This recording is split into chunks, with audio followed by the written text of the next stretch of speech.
বেশি বেশি ফলো করে না ইনশাআল্লাহ আমিও থাকবো এই চ্যানেলে ফলোয়ার্স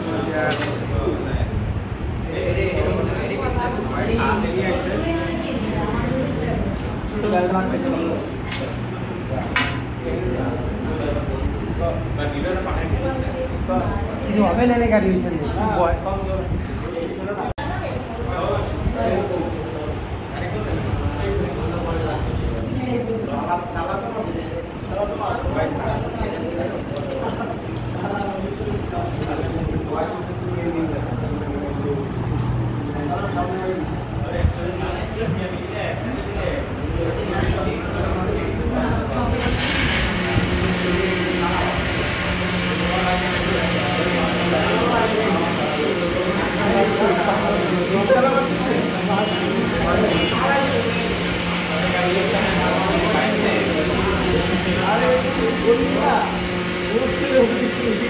Aduh,